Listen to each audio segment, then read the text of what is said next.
오늘 하나님이 주시는 말씀은 사도행전 2장, 사도행전 2장 말고 그건 다 아는 데니까 우리 사도행전 1장을 보자. 사도행전 1장 3절로부터 5절, 사도행전 1장 3절로부터 5절 보시고,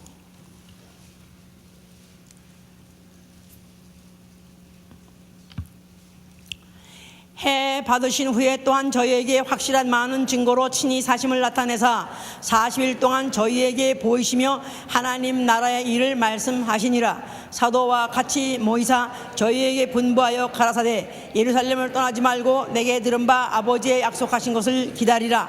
요한은 물로 침례를 베풀었으나 너희는 몇 날이 못되어 성령으로 침례를 받으리라 하셨느니라. 그 다음에 계시록 3장을 봅니다. 계시록 3장 20절부터 22절까지.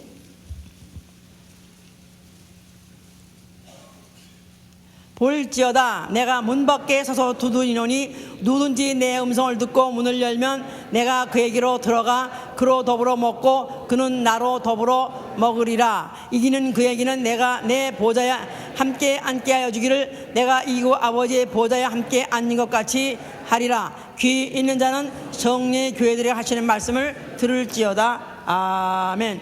하나님은 인격신이시다. 하나님은 인격신이시다. 하나님은 인격신이시다. 하나님은 인격신이시다. 자, 그는 그 인격으로 자기의 존재를 나타내시고, 그는 그 인격으로 관계를 맺으시는 분이시기 때문에, 그래서 하나님은 인격신이시다. 우리 한번 옆에서 한번 해보세요. 뭐라고 그랬죠? 지가 그 인격으로 자기의 존재를 나타내시고 또 그 인격으로 또 관계를 맺으시는 분, 상관하시는 분이시다, 그 말입니다. 자, 우리의 신앙은 이를 환영하는 것입니다. 다시 말해서 하나님과 인격적인 관계를 맺음, 이게 바로 우리의 신앙이에요. 하나님과 인격적인 관계를 맺은 자가 바로 신앙이 있다는 것입니다. 우리의 신앙 생활은 이제는 하나님의 그 인격에 영향을 받고 또 그 인격에 지배를 받는 생활, 이게 바로 우리의 신앙 생활인 것입니다. 지금 성령은 인격신이시다. 하나님은 인격신이시기 때문에 성령도 인격신이십니다. 자, 인격이라는 말은 헬라말로 페르소나, 영어로는 person, 그렇습니다. 그런데 심리학에서는 인격을 뭐라고 설명하냐면 타인에게 비치는 외적 성격으로서 자신을 반영하고 또 주변 세계와 상호관계를 맺는 것이 바로 인격이다, 이렇게 지금 말하고 있어요. 자, 그러니까 우리 사람들은 인격이 그 모양이야, 인격자 이렇게 말하죠. 자, 그런데 복잡하게 말해서 그렇지 이제 대충 뭔지는 이제 아실 겁니다. 물론 어떤 지성과 또 감성과 의지라는 이런 세 기능이 합해졌을 때 이것을 이제 인격이라 하죠. 그러면 인격신이다 하는 말.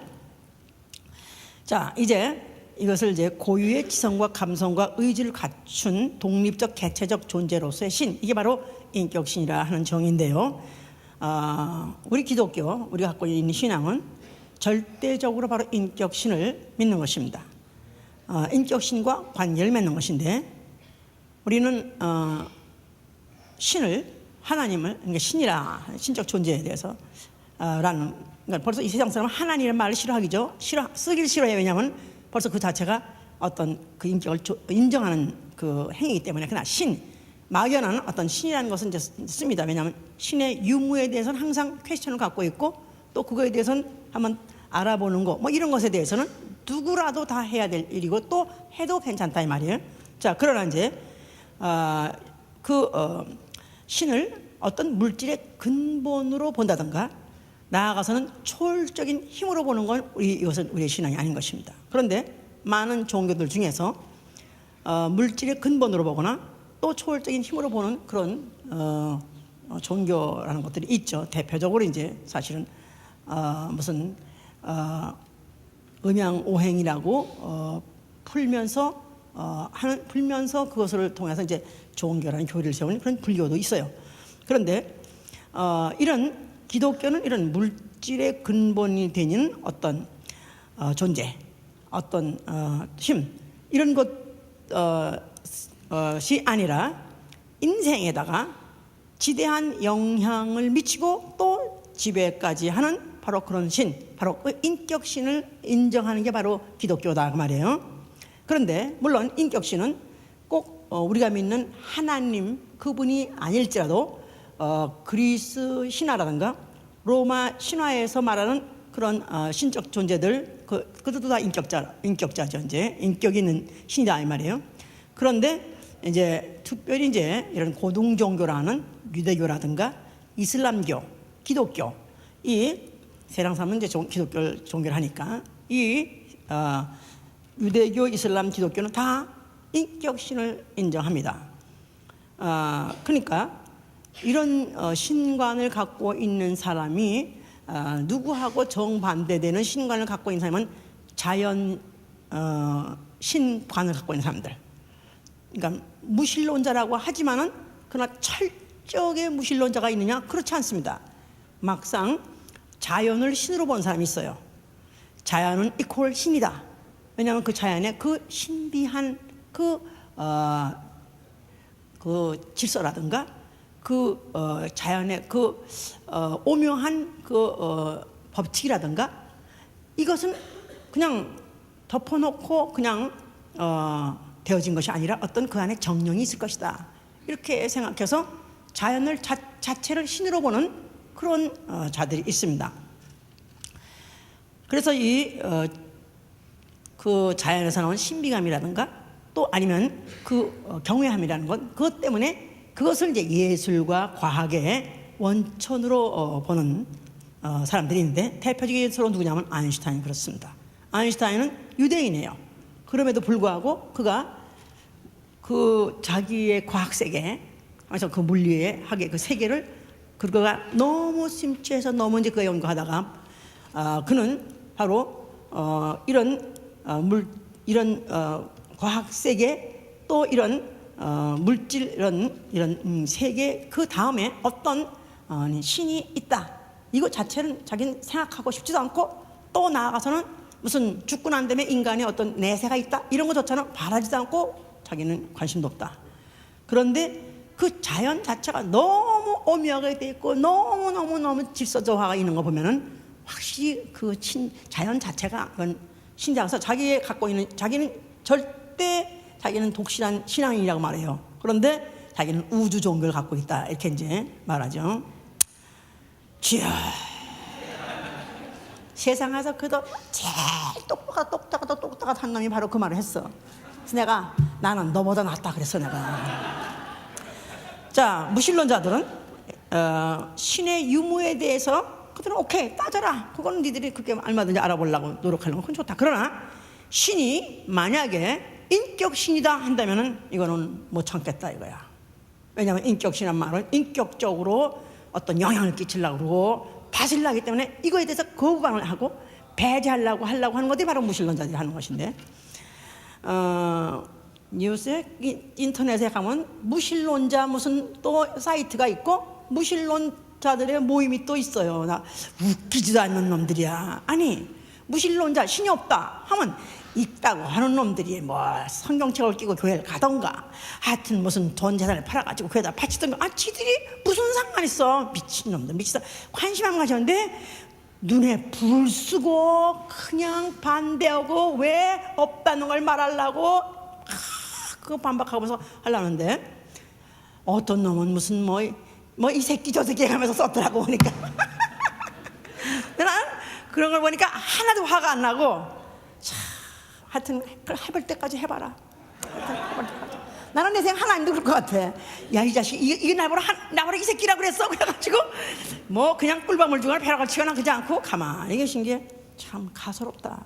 가만히 있어도 지옥 갈게. 근데요 인간이 정말 신이 절대 없다고 하는 놈은 아무도 없습니다. 왜냐하면 인간은 영물이에요.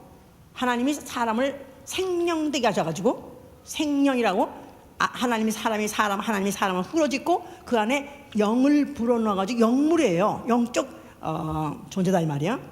항구적인 영적 인격체다 이 말이야. 그러니까 육체 감각 때문에 잘 느끼지 못해도 그래도 본능적으로 뭐가 있다는 어떤 존재에 대해서 거부할 수가 없는데 알자니 귀찮고 또 신이 자기를 지배하려고 한다고 하면 그게 귀찮다 보니까 발악을 하는 거죠. 확을 떠는 거예요. 이제 대표적으로 신학자 현대에 있던 니체라는 그런 신학자가, 부정신학자라고 하는 신학자가 있습니다. 그는 평생을 그리스도교하고 싸웠다고 그랬었어요. 그래서 그 싸움을 죽음의 전쟁이라고 표현했어요. 자기 스스로가 전쟁. 아주 목숨을 걸고 기독교가 잘못됐다는 것을 그렇게 갈파하고 그걸 해부하고 그러면서 그 비판하고 그렇게 반대했다고 합니다. 그래서 이제 그 영향을 받은 그 이후에 많은 사람들이 지금까지도 니체를 그렇게 숭상하고 뭐 조금만 무슨 철학, 조금만 사상, 조금 그쪽으로 들어간다면 니체를 그렇게 숭상합니다.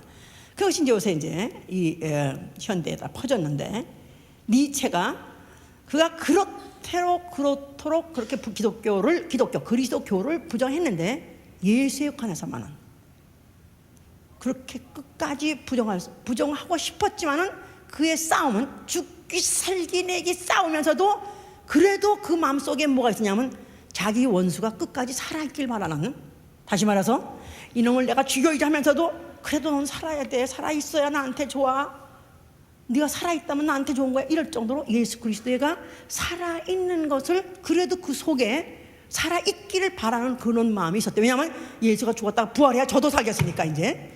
자, 그러면서 그가 마지막에 말년에 가서 제일 마지막 죽을 때 그렇게 없다 죽었다 신은 죽었다 가리스테라 하면서 막 하다가 마지막 순간에 죽을 때 마지막 말, Jesus beat me, 예수가 나를 이겼다 하고 팍 죽어버렸대. 평생 누구하고 싸우냐면 예수하고 싸운 거야.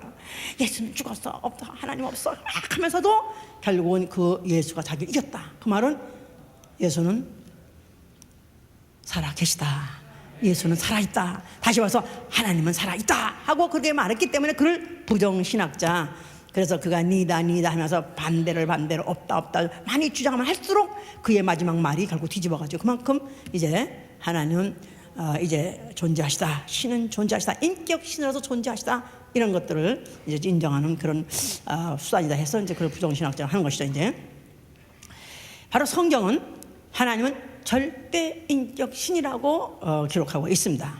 그래서 창조부터 하나님이 말씀하여서 지으셨다.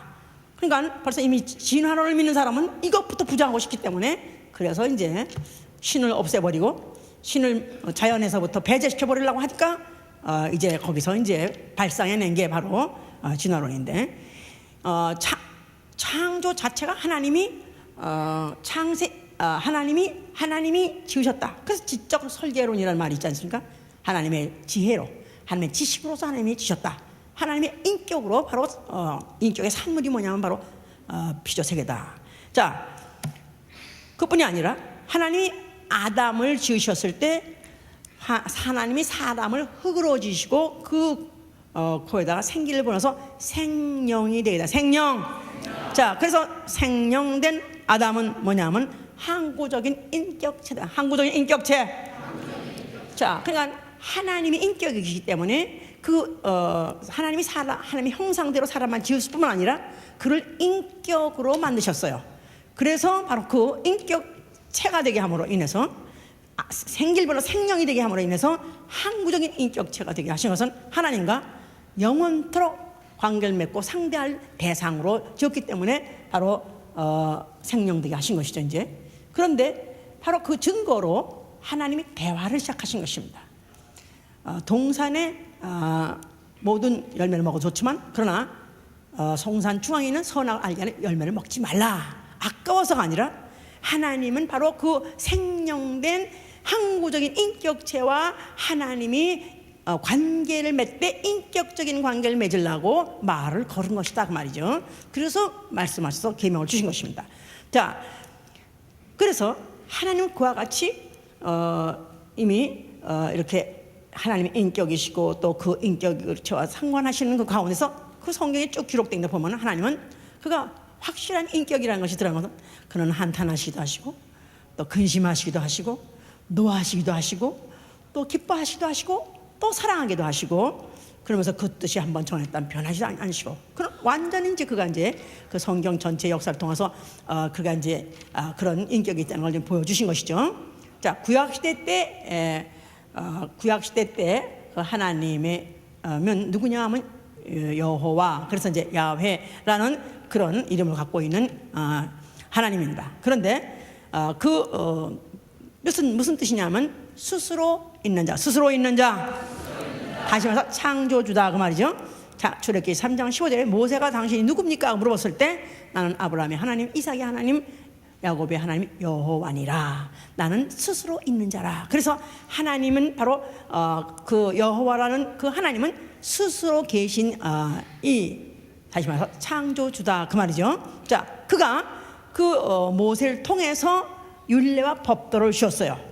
그게 뭐냐면 신의 계율이에요. 신의 계율, 신의 계시와 신의 율법, 신의 율례. 자, 그래서 신이 인간에게 대표적으로 모세를 통해서 대표적으로 이스라엘 백성에게 주신 게 바로 율례와 법도인데, 그것은 뭐냐면 계명은 순종하고, 신이 내린 계명은 순종하고, 그렇다면 너희가 부를 때 내가 응답하리라. 그래서 하나님과 인간과 서로 인격적인 관계를 맺으려고 하나님이 그와 같이 이제 그 계명을 주신 것이죠. 출애굽기 18장 20절에 너희로 마땅히 갈 길과 마땅히 할 일을 너희에게 알리노니 너희는 다른 신을 섬기지 말라.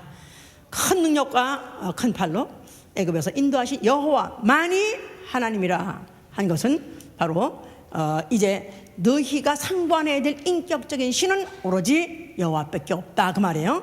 물론 천사도 인격신입니다. 또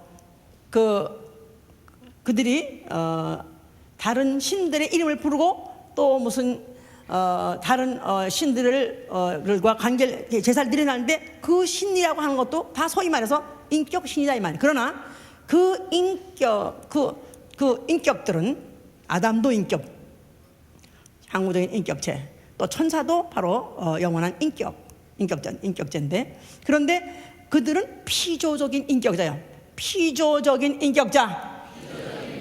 그러나 하나님은 바로 창조주로서의 인격자시다 그 말이에요. 자, 그래서 바로 너희가 상대해야 되고 섬겨야 되고 경배해야 될 이는 오로지 여호와 나 하나밖에 한 분밖에 없느니라고 그들에게 가르치셨어요 이제. 그런데 그들이 귀로만 들어서는 잊어버릴까 해서 그들로 하여금 눈으로서도 잊지 않게 기억하게 하기 위해서 하나님이 뭐를 만들라 하셨다? 그 전에 뭘 만들라 하셨다? 궤. 성소 전에 궤를 만들었어요. 제일 먼저 만든 게. 자, 그 궤는 주의 이름으로 일컫는 궤라고 말해요. 주의 이름으로 일컫는 궤. 역대상 13장 6절에 또 성소는 주의 이름으로 일컫는 전이다. 열왕기상 8장 14, 13절. 그래서 하나님이 내 이름을 거기에 두리라고 했기 때문에 여호와가 자기 이름을 그 궤 안에 두기로 했기 때문에 바로 주의 이름으로 일컫는 궤요. 또 그 궤가 있는 성소를 주의 이름으로 일컫는 성소라 하는 것이다 그 말이죠. 자, 그러니까 바로 그 모든 인격, 피조된 인격, 어떤 신적 존재, 모든 인격 위에 있는 그 여호와 하나님이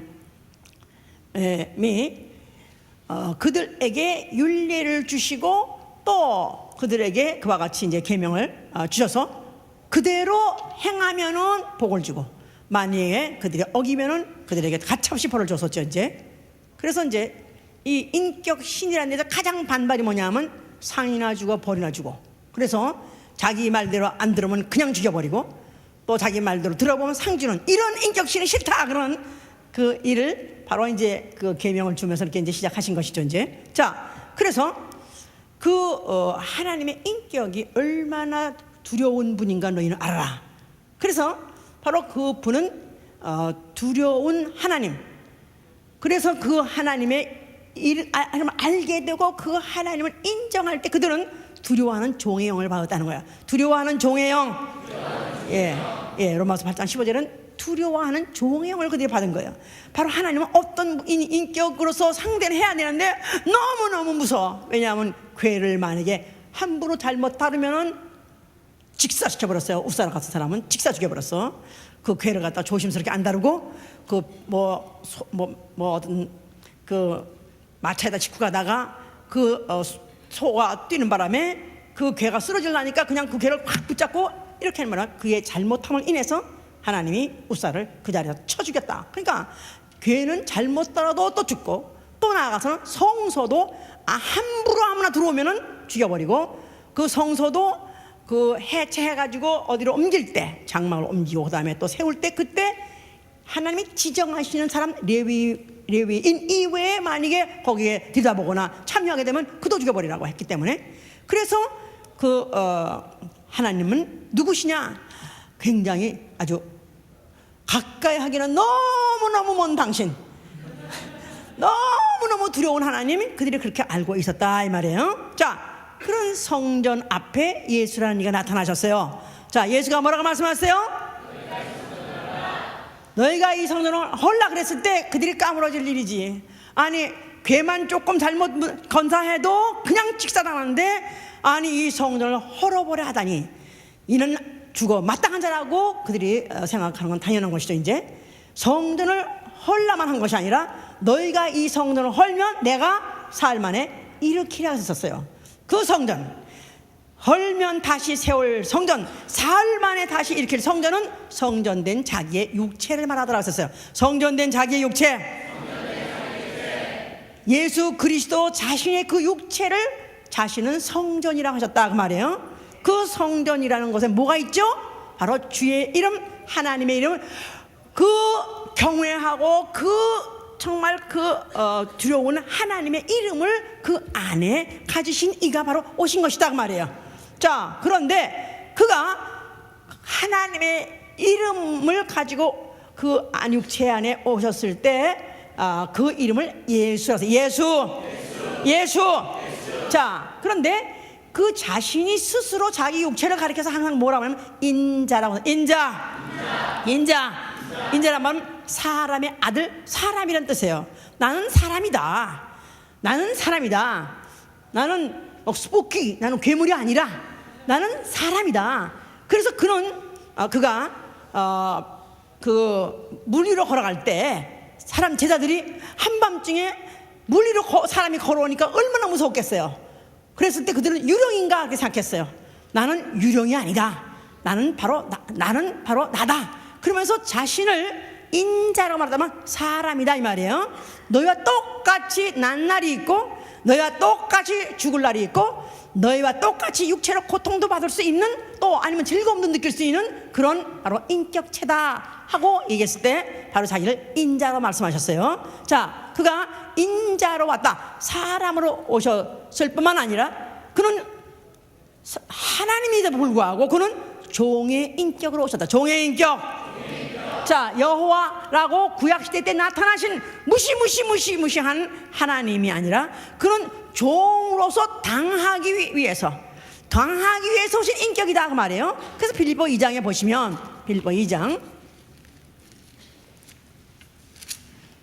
6절부터 보시면, 그는 근본 하나님의 본체시나 하나님과 동등됨을 취할 것으로 여기지 아니하시고 오히려 자기를 비워 종의 형체를 가져 사람들과 같이 되었고 사람의 모양으로 나타나셨음에 자기를 낮추시고 죽기까지 복종하였으니 곧 십자가에서 죽으심이라. 예수 그리스도는 바로 하나님 본체 하나님이세요.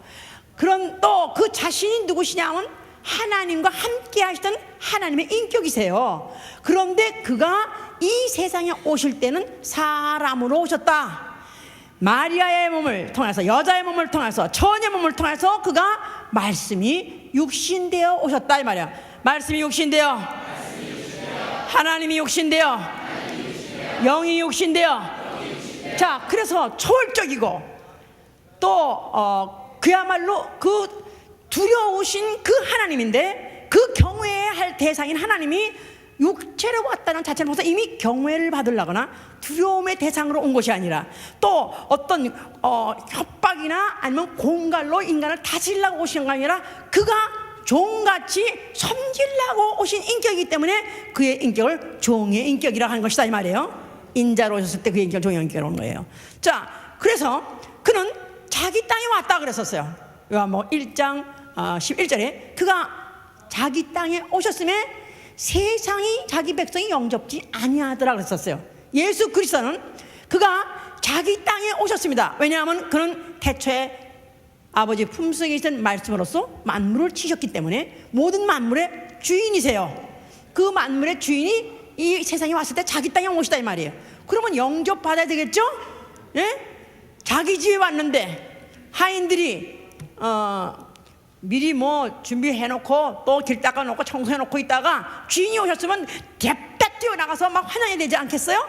그런데도 불구하고 아무도 그를 알아본 자도 없었고 아무도 그를 환영한 자가 없었다 그랬었어요. 그래도 시험 들지 않으신 것은 삐지지 않은 것은 그가 와서도 아무도 안 알아보고 그를 환영하지 않는다 그래서 야 이것들 괘씸하네 그냥 불을 내려버리라고 사라진 게 아니라 그는 당연하게 그렇게 역임을 받으려고 오셨기 때문에 왜? 그는 사람으로 오셨고 그는 종의 인격으로 오셨기 때문에 그는 아예 당하려고 오셨기 때문에 그의 일생은 그 이후로 죽을 때까지 그의 일생은 당한 것이다 이 말이에요. 누구한테? 사람들한테 당한 것이다 이 말이에요.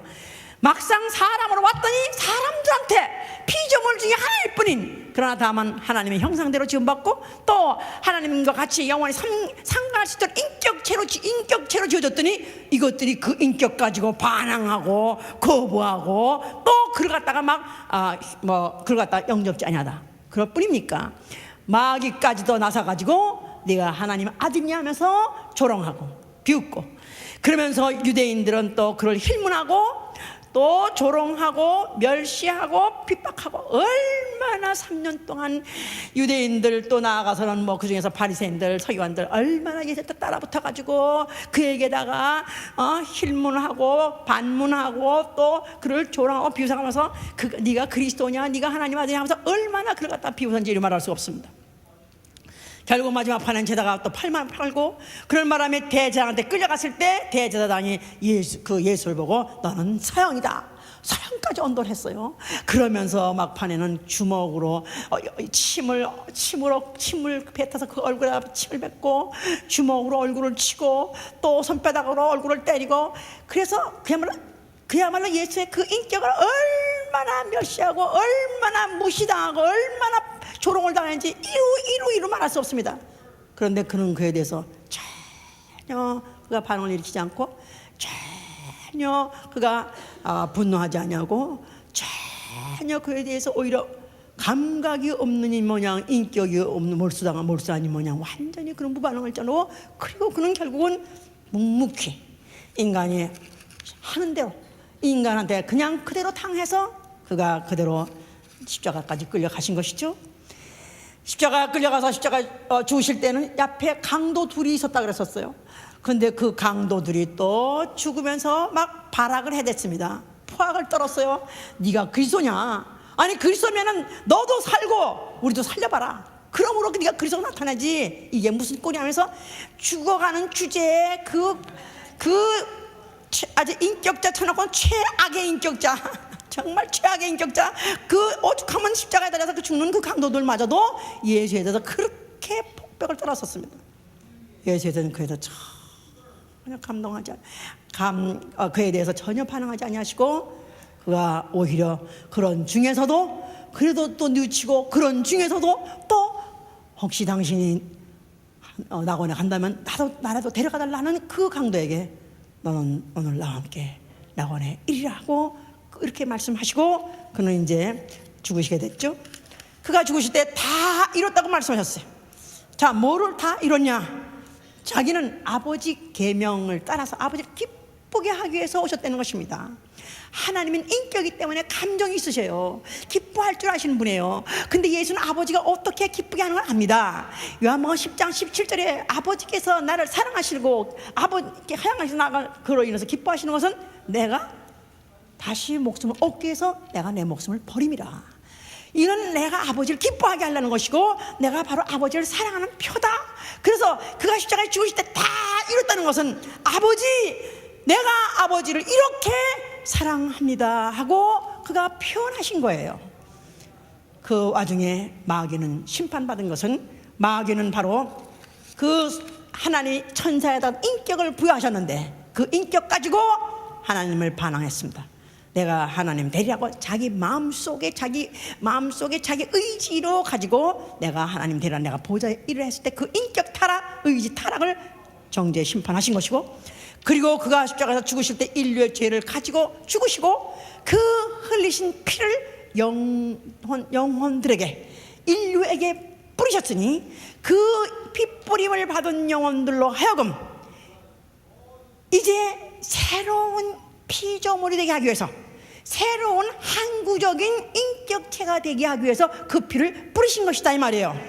새로운 피조물. 고린도후서 5장 10절에 이제 누구든지 예수 그리스도 안에 있는 자는 새로운 피조물이라. 이전 것은 지나갔으니 보라 새 것이 되었도다. 과거에 그 아담의 그 범죄로 이후로 인류는 알지도 못하고 하나님에 대해서 반항하고 하나님에 대해서 그렇게 원망이 많고 부정하려고 하고 무시하려고 그랬었습니다.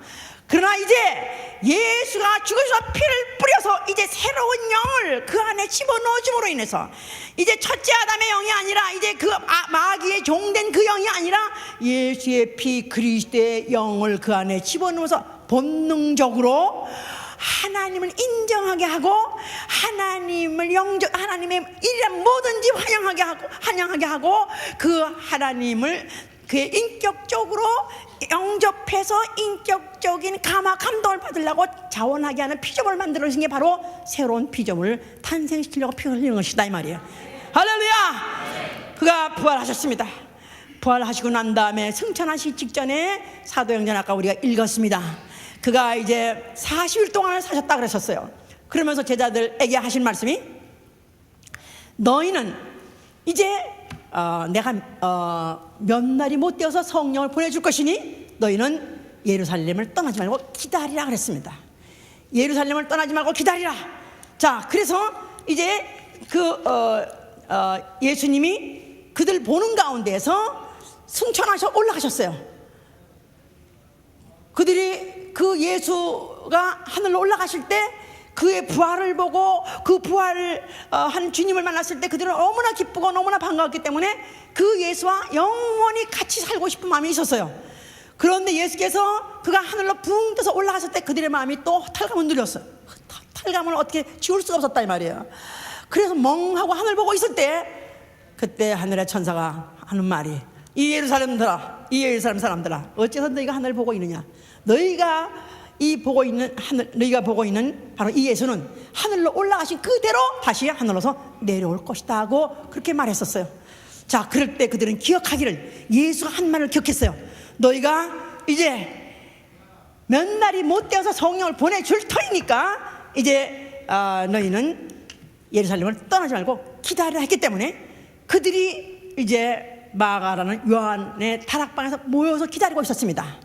그들이 뭐하고 기다렸냐니까, 그들이 저녁 기도에 힘쓰더라. 저녁 기도에 힘쓰니라. 그래서 사도행전 14절에 보니까 그들이 저녁 모여서 기도에 힘쓰더라. 뭐를 기도했을까요? 그들이 뭘 기도했을까요? 자, 너희가 성령을 보내준다고 했는데 이제 성령을 우리가 기다린다는 말은 성령을 보내주실 때 성령을 모시게 해주시옵소서. 성령을 우리 영혼 속에 모시게 해주시옵소서. 가까이 모시게 해주셔서 그들이 전혀 기도에 힘쓰다 그랬어요. 그런데 처음에 기도할 때 사람이 몇 명 있었냐면 500명 있었다 그랬었어요. 예수의 부활을 일시에 본 사람이 500명 있었다 그랬어요.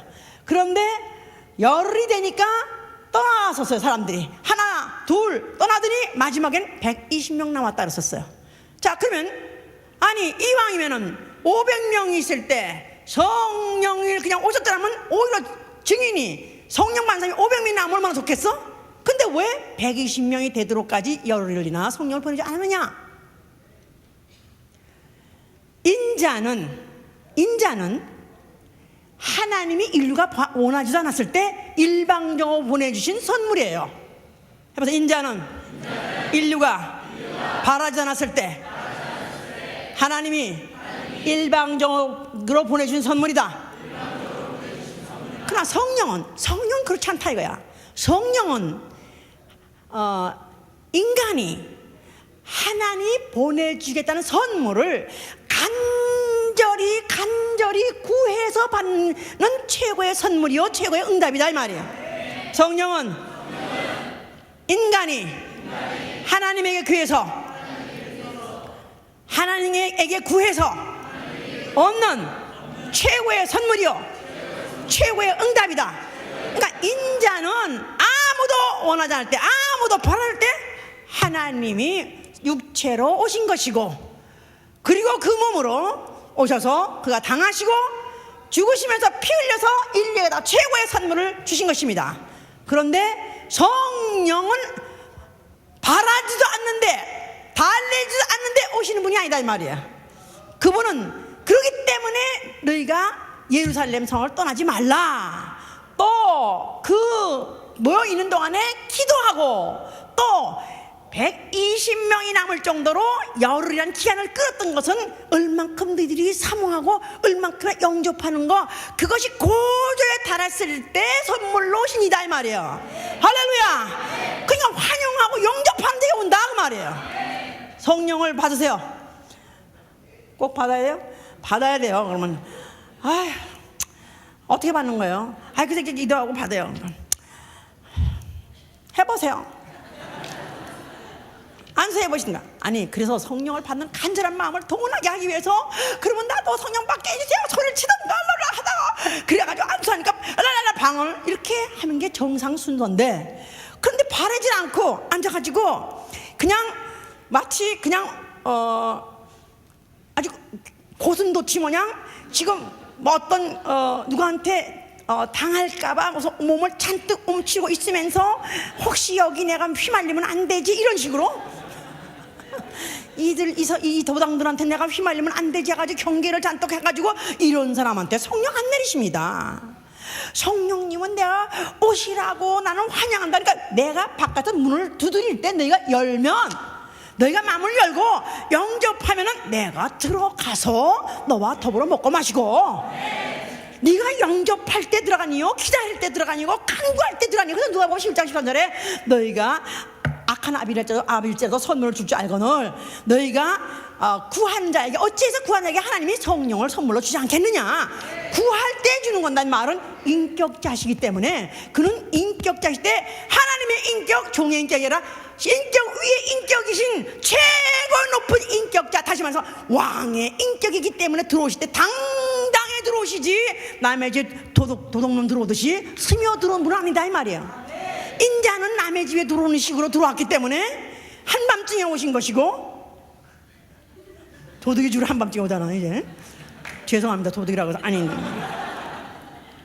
남의 처녀 몸에 태어나시고, 또 남의 시집가려고 귀중처녀 그 몸에 태어나시고, 또 뭐 죽으셔가다가도 남의 묘에 안장시키시고, 죄 남의 그냥 떳떳하지 않게 당당하게 그렇게 오셨지만은, 그러나 이는 이제 그가 육체로 오신 이가 아니라 인격으로 오신 이시다 이 말이에요. 성령은 하나님의 인격으로서, 인격 신으로서 당당하게 자기 땅에 오셨다 이 말이에요. 할렐루야. 자기가 피로 사신 그 영혼, 자기가 피로 사신 자기 것된 그 영혼들이 어서 오셔서 환영 그래 카트 걸고 무슨 다 도열하고 그냥 찬양하고 이럴 때 임하시는 분이시다 이 말이에요. 할렐루야. 그러니까 환영받아야 되고, 대우받아야 되고, 존경받아야 되고, 또 찬양 받으셔야 되고, 다스림 받아야죠. 할렐루야. 자, 그러니까 성령 받은 사람은, 성령 받은 누구냐 하면은 바로 그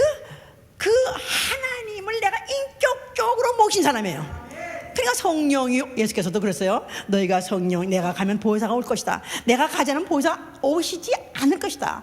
그가 오시면 너희 속에 거하실 것이고, 너희를 인도하실 것이고, 그러면서 성령을 최고의 높은 인격을 올리셨습니다. 이 세상에서 성령을 최고의 인격자 대우하라고 하신 이가 누구냐면 바로 예수다 그 말이에요. 예수의 피로 말미암아 죄심 받고 구원받고 살아나서 새로운 피조물 된 자들, 이제는 새로운 항구적인 인격체가 된 그리스도인들, 성령의 사람들이 해야 될 일은 성령을 하나님의 인격으로 대우하고 그를 환영하고 또 그를 최고로 대우하고 또 그의 압도적인 지혜를 받으려고 자청하는 것이다 이 말이야. 할렐루야. 그를 모시되, 그 인격자를 모시되 가장 가까운 곳에서, 가장 가까운 곳에서, 내 영 안에서, 내 육체 안, 내 영 안에서 가까이 그분을 모시게 됐다 이 말이에요. 할렐루야. 그러니까 내가 그분을 정말로 내가 아주 최고로 인격자 대우하려고 하시기 때문에 예배에 그래서 신령과 진정이 있는 것이다 이 말이에요. 여기에 정중함이 있는 것이다 이 말이에요. 여기에 진정함이 있는 것이고, 여기에 바로 어떤 질서가 있는 것이고, 여기에 바로 정중함이 있는 것이고, 위엄이 있는 것이다 이 말이에요. 할렐루야. 자, 성령 와서 아멘 하세요. 이제는 정말 내가 성령님이, 그러니까 하나님의 인격이 내 안에 들어오셔서, 나도 인격이 있죠. 지성과 감성과 의지가 있다 이 말이에요. 그 육체에 생길 때 생긴 바로 그 인격이 내 안에 있어요. 이거는 육의 사람이요, 이거는 하나님과 하나님 원수된 짓만 하려고 하기 때문에 하나님의 인격이 내 안에 들어오셔서 내 인격을 다스리는 것이다 이 말이에요. 내 인격을 지배하는 것이다 이 말이에요. 내 인격이 지배당하려고 하는 사람이 성령 받은 사람이다 이 말이에요. 내 인격은 죽어서 사라져버리고 나타나지 않냐고, 오로지 하나님의 인격이 나타나 주시옵소서. 오로지 예수 그리스도의 인격이 나를 통해서 나타나 주시옵소서. 그러니까 만약 그렇지 않으면은 그가 모독을 느끼시다, 외면을 당하시고, 그가 무한을 당하시고, 그는 외면을 당하시고, 그는 그것 때문에 모독까지 느끼시는 분이시다 이 말이에요. 왜요? 인격자가 내 안에 옆에 내 안에 계신데, 아니 내 방에 최고로 인격자가 여기와 계시다 이 말이에요. 정말 존경스럽고 너무나 위대하신 분이고 너무나 대단하신 분이시고 너무 정말 그 가까이 하기도 정말 두려울 정도로 그런 저 대단한 인격자가 있다 이 말이야. 그런데 내가 내 성질껏 마음대로 그래가지고 마치 손님이 대단한 그런 인격자가 오셨어요. 그런데 애가 오다가 또 무슨 깨트렸네, 무슨 그릇을 깨트려서, 그랬더니 이놈의 새끼 이리와 그래가지고 막 두드려, 이놈의 새끼 그냥 막 두드려 패고 온 난리치면 그 인격자가 얼마나 괴롭겠어. 헛기침 하면서라도 나 여기 있으니까 좀 절제해라 그런 뜻이지, 나 여기 있으니까 좀 나로 하여금 좀 곤란하게 만들지 말라 그런 뜻인데도 불구하고 그냥 아유 몰라, 나는 성질 났어요, 나는 나 있을 때 못 참아요. 그래서 그냥 두드려 패고 이런다면은 그분이 어떠냐, 그분이 근심하신다 이 말이에요. 그래서 성령은 근심시키지 말라는 것입니다. 너희가 성령 받은 사람이 이제부터는 성령을 근심시키지 말라는 거예요. 에베소 4장 보세요. 에베소 4장. 에베소 4장 22절부터 보시면, 22절부터 보십시다. 너희는 유혹의 욕심을 따라 썩어가는 구습을 쫓는 옛사람을 벗어버리고 오직 심령으로 새롭게 되어 하나님을 따라 의와 진리와 거룩함으로 지으심을 받은 새 사람을 입으라. 그런즉 거짓을 버리고 각각 그 이웃으로 더불어 참된 것을 말하라. 이는 우리가 서로 지체가 됨이라. 분을 내어도 죄를 짓지 말며 해가 저러 분을 품지 말고 마귀로 틈을 타지 못하게 하라. 도둑질하는 자는 다시 도둑질하지 말고 돌이켜 빈궁한 자에게 구제할 것이 있기 위하여 제 손으로 수고하여 선한 일을 하라. 무릇 더러운 말은 너희 입 밖에도 내지 말고 오직 덕을 세우는 데 소용되는 대로 선한 말을 하여 듣는 자들에게 은혜를 끼치게 하라. 하나님의 성령을 근심하게 하지 말라. 그 안에서 너희가 구속의 날까지 인치심을 받았느니라. 너희는 모든 악독과 노함과 분냄과 떠드는과 회방하는 것을 모든 악의와 함께 버리고 서로 인자하게 하며 불쌍히 여기며 서로 용서하기를 하나님이 그리스도 안에서 너희를 용서하심과 같이 하라. 할렐루야. 만약에 성령을 받았다면은 이제 네 성질껏 살지 말라는 것입니다. 네가 성질껏 많이 산다면은 성령이 내 안에 있으면서 근심하신다는 거예요. 아이고, 이게 언제나 사람이 되려나? 이게 언제나 이게 인간이 되려나? 이게 언제나 성령이 그 안에 계신 사람으로서 성령의 인격을 나타내는 사람이 되려나? 이것 때문에 근심한다는 거예요. 자, 우리 손 들어봅시다. 나는 아직도 하나님의 근심 분자다. 나는 하나님의 근심 덩어리다. 한번 손 들어보세요. 아침부터 눈 뜨면 잘 때까지 모든 순간 분쳐 나는 그저 근심만 끼치는 자. 죄송하죠. 또 두 번째는 성령을 거스르지 말라. 성령을 거스르지 말라. 성령을 쫓아 행하라. 갈라디아 5장 16절 17절에도 너희는 성령을 거스르지 말라. 성령을 쫓아 행하라. 육체의 욕심을 따라서 행하지 말라. 육체의 소욕은 성령을 거스리고 성령의 소욕은 육체를 거스리라. 모든 음행과 호색과 우상숭배와 모든 분냄과 당진과 모든 것들이 다 성령을 거역한다는 것입니다. 성령을 거역하고 거스린 자가 되면 안 된다 그 말이에요. 그 다음에 세 번째는 성령을 소멸하지 말라. 성령을 소멸하지 말라. 성령을 소멸시키지 말라. 데살로니가서 5장 19절에는 소멸시키단 말은 괭치 끄다 이 말이야. 불이 막 타오르라고 그러는데 그 불 등잔 위에다가 거기다가 사발 갖다 탁 엎어버리면 불 켜 있어요? 꺼져요? 그러니까 성령이 내 속에서 감동 주실 때, 성령이 감동 줄 때 그대로 행하라 그 말이에요. 내가 말씀을 들었어요. 이제부터 나는 이제 정말 전도해야지. 그래서 정말 결심하고 기도했어요. 자, 그랬으면은 그대로 나가서 전도하라 이 말이야. 그랬는데 날씨가 별로 안 좋고 오늘은 기분이 컨디션이 별로 안 좋아. 기분이 별로 안 좋아. 또 전도하려고 또 했는데 누가 또 뭐 같이 나가기로 했는데 전화도 안 와. 그러니까 오늘은 또 아닌가 보다. 이렇게 성령의 감동을 줬으면 그걸 꺼버리지 말라는 것입니다. 또 말씀을 듣고 이제 나는 정말 헌신해야 되겠다. 나는 정말 이제는 예수의 사환과 예수의 증인이 되겠다고 결심했으면 나는 죽기까지 종로로 하라 이 말이야. 순종하고 복종하라 이 말이야. 그런데 이것을 내가 또 이렇게 하려고 마음을 먹었었는데 또 오늘은 누가 또 나를 갖다가 시험을 줘서 못하고 또 오늘 또 목사님이 또 말씀할 때 나를 쳐서 못하고 이런 식으로 그러면서 내가 이것을 갖다가 불을 켜주려고 읽어주려고 하는데 내가 꺼버리지 말라는 것입니다. 게으름으로 꺼버려도 안 되고 인색함으로 꺼버려도 안 되고 불순종함으로도 내가 꺼버리면 안 된다 이 말이야. 아멘 할렐루야. 나는 성령에 아주 간단하게 단순하게 성령의 감동 감화 받으리라. 나는 단순하게 성령의 감화 감동을 받으리라. 성령의 바람으로 불 때 나는 그 바람에 거역하지 말고 그대로 배를 띄워서 내가 배를 띄워서 나아가라 이 말이야. 순항하라 그 말이야. 할렐루야. 또 너희는 성령을 회방하지 말라. 마태복음 12장 30절로부터 32절입니다. 성령 회방 이건 굉장히 중요하기 때문에 또 봅시다. 마태복음 12장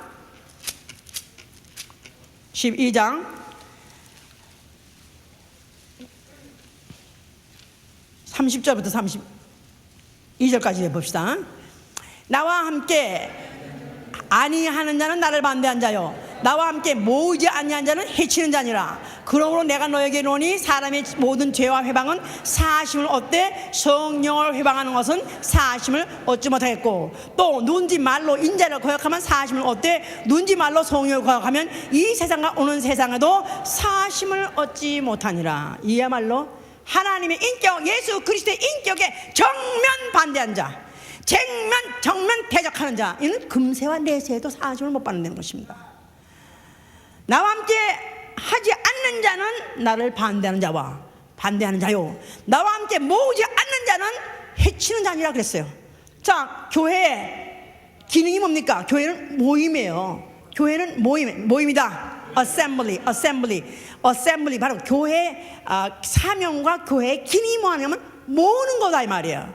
모으는 거를 해치는 자, 시험이 들게 해서 교회를 떠나게 하는 자, 시험이 들게 해서 말씀을 못 알아듣게 말씀을 의심하게 하고 말씀에 순종하지 못하게 하고 결국은 시들어버려서 떨어져 나가게 하는 거 이거야말로 성령 해방죄. 이거야말로 바로 예수 그리스도를 반대하는 자요 바로 예수의 원수라는 것입니다. 금세와 내세의 사함을 받지 못한다는 것입니다. 그러니까 우리가 성령은 환영하고 내가 영접하면 들어오셔요. 내가 성령 와서 아멘 하세요. 나는 성령이 내 안에 인격으로 하나님의 인격으로 오셔서 내가 인격으로 모셔서 아멘 하세요. 인격자라 최고로 대우해야 되는 것이다 이 말이에요. 최고로 대우한 거예요. 그러니까 그가 성령으로 나에게 전한 모든 말씀에 나는 순종하는 것이고 그리고 그렇다면 이제 그 인격이라는 교통하는 것이라면 서로 관계를 맺고 교통하는 것이니까 내가 그에게 순종할 때 그분은 내가 그의 이름을 부를 때 예수와 하고 그의 이름을 부르면 그는 응답하신다 이 말이에요. 그래서 우리의 기도는 인격 관계로서의 최고 수단입니다. 예수의 이름을 우리가 주신 것은 바로 그 이름을 불러서 나와 인격 관계를 계속 맺자. 너희가 부를 때 내가 응답하겠고 너희가 나를 부르짖을 때 내가 너희가 무엇을 원하든지 시행하리라. 그래서 이 인격적인 교통을 계속해서 원하시고 이것을 지속하셔야 그가 다시 나타나실 때, 하늘로서 나타나실 때 눈으로 보는 왕이 하늘에서 나타나실 때 이제 그에게로 우리를 앞에 나가서 끌어올려서 그와 함께 인격적으로 영원히 기쁘고 즐겁게 행복하게 영원히 살게 해주신다 이 말이야. 아멘. 할렐루야. 할렐루야. 이 세상의 불신자들은 하나님이 오빠 100% 오빠 신이 없다 그런 사람들은 거의 없습니다. 다만 인격 신을 원치 않는다 이 말이에요. 인격 신을 원치 않으나 그러나 나는 인격 신을 하나님의 인격신 되심에 대해서 나는 대대적으로 환영합니다. 나는 정말 그 인격신을 환영해서 영접한 자요. 또 그 하나님의 인격에 나는 지혜를 받는 사람입니다. 내가 성령을 모셨으니 나에게 영향을 끼쳐 주시옵소서. 나는 이 세상에 다시 누구의 영향도 받고 싶지 않습니다. 많은 무슨 석학들이고 무슨 과학자들이고요 무슨 학자들이 다 그에게 영향을 끼친 사람이 있습니다. 그 스승들이 다 영향을 끼쳐가지고 그들이 그걸 기초로 하고 또 거기다가 또 한 걸로 발전시켜가지고 학문을 발전시키고 있습니다. 나는 이 세상에서 이제는 아무에게도 영향을 받고 싶은 자가 없습니다. 하늘과 땅 사이에 영향을 받고 싶은 인격은 오로지 예수 그리스도의 인격, 성령의 인격밖에 없습니다. 나에게 제한 없이 제한하지 마시고 마음껏 나를 감동시켜 주시옵소서. 나에게 영향을 미쳐 주시옵소서. 나는 그 영향받고 그 지배받고 나는 행복하게 살 것이오니 나를 다스려 주시옵소서. 기도합니다. 자, 기도합시다. 세상에 똑똑하다는 사람들, 그렇게 지식이 있다는 사람들이 어쩌면 그렇게 신을 대적하고 그들이 신을 그렇게 무시할까요? 나는 나같이 나는 무식한 것이 얼마나 다행인지 몰라요. 차라리 내 학문이 내 지식이 하나님을 내가 대적했더라면 차라리 나는 학문이 없었던 것이 날 뻔했었습니다. 나는 차라리 무식할 때 불러주시고 감사하고요. 나는 내가 무지하다고 스스로 느꼈을 때 불러주시고 감사하고요. 나는 아는 것이 없다고 했을 때 불러주시고 감사합니다. 나에게 오로지 하나님의 신만이, 하나님의 인격만이 나는 환영하고 나는 그 영광밖에 원하오니 역사하여 주셔서 기도합니다. 예수!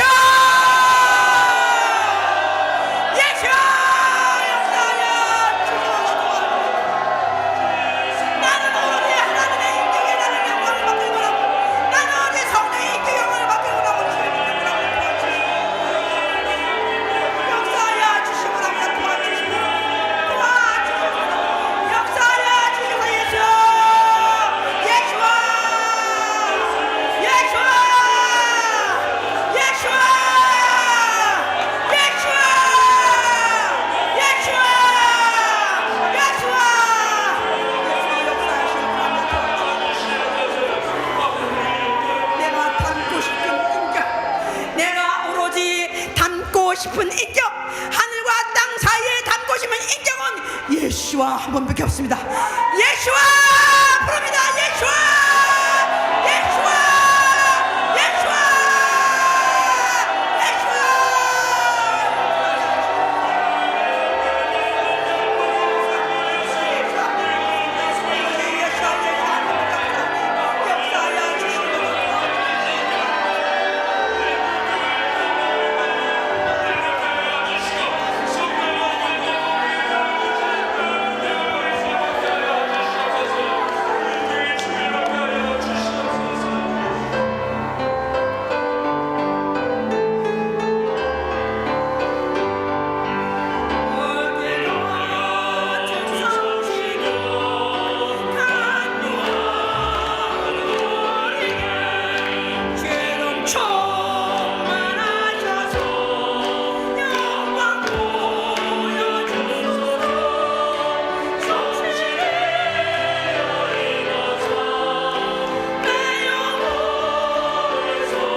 하나님과 관계없는 사람입니다.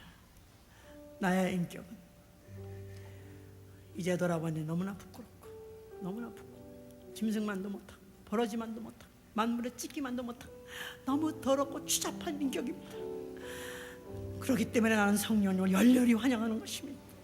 그렇기 때문에 나는 하나님의 인격, 그리스도의 인격이 나를 통해서 나타남으로 내 변화된 언행을 통해서 내 변화된 삶을 통해서 사람들이 예수가 살아 계시다는 것을 알게 하여 주시옵소서.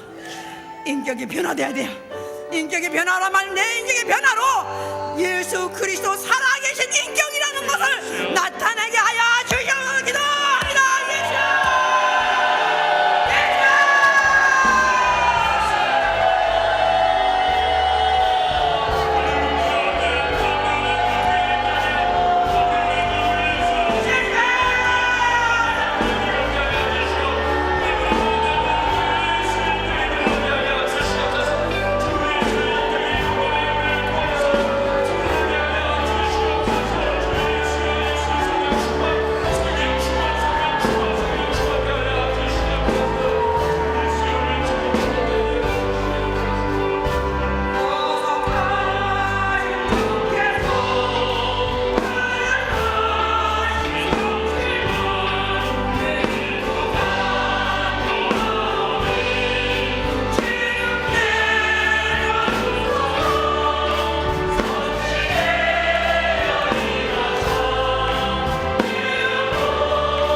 부들부들 살지를 떱니다.